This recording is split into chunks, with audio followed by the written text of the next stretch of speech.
Pakistan international airlines इन दिनों गहरे संकट में है। एयरलाइन के विमान इंजीनियरों ने अचानक एयरवर्दिनेस क्लियरेंस देना बंद कर दिया है, जिससे देश भर में उड़ानों का संचालन ठप हो गया है।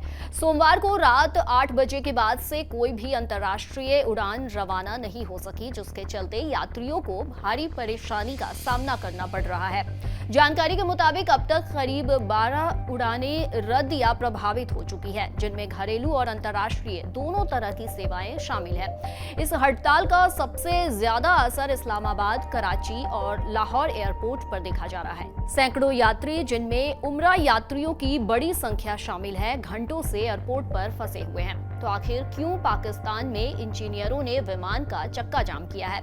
Society of aircraft engineers of Pakistan ने साफ कहा है कि उनके सदस्य तब तक काम पर नहीं लौटेंगे जब तक एयरलाइन प्रबंधन, खासकर सीईओ, अपनी कार्यशैली नहीं बदलते। यूनियन का आरोप है कि बीते 2 महीनों से प्रबंधन उनकी शिकायतों को नजरअंदाज कर रहा है। इंजीनियरों का कहना है कि उन्हें पिछले 8 सालों से तनख्वाह में कोई बढ़ोतरी नहीं मिली है।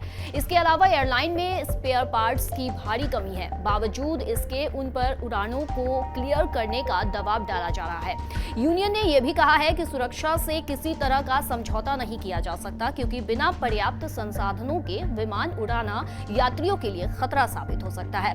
वहीं पीआईए के सीईओ ने इस हड़ताल को पूरी तरह अवैध बताया है। उन्होंने कहा कि इंजीनियरों का ये कदम पाकिस्तान एसेंशियल सर्विसेज एक्ट 1952 का उल्लंघन है। उनका दावा है कि ये हड़ताल जानबूझकर एयरलाइन के प्राइवेटाइजेशन प्रोसेस को बाधित करने के लिए की गई है। प्रबंधन ने कहा है कि वो उड़ान संचालन बहाल करने के लिए वैकल्पिक कदम उठा रहा है। इसके तहत अन्य एयरलाइंस और इंजीनियरिंग संस्थानों से तकनीकी सहायता मांगी जा रही है, लेकिन अब तक स्थिति सामान्य नहीं हो पाई है। अब इस पूरे मामले में सबसे ज्यादा परेशानी यात्रियों को हो रही है। पीआईए की इस हड़ताल ने यात्रियों की मुश्किलें बढ़ा दी हैं। उम्रा के लिए जा रहे कई यात्रियों की फ्लाइट कैंसिल हो गई है और कई लोग एयरपोर्ट पर बिना ठहरने की सुविधा के फंसे हुए हैं। एयरलाइन के कॉल सेंटर और वेबसाइट पर शिकायतों की बाढ़ आ गई है। एविएशन विशेषज्ञों का कहना है कि अगर ये हड़ताल लंबे समय तक जारी रहती है तो पहले से घाटे में चल रही पीआईए की आर्थिक हालत और बिगड़ सकती है। एयरलाइन को न सिर्फ लाखों डॉलर का नुकसान झेलना पड़ सकता है, बल्कि उसकी साख पर भी गहरा असर पड़ेगा।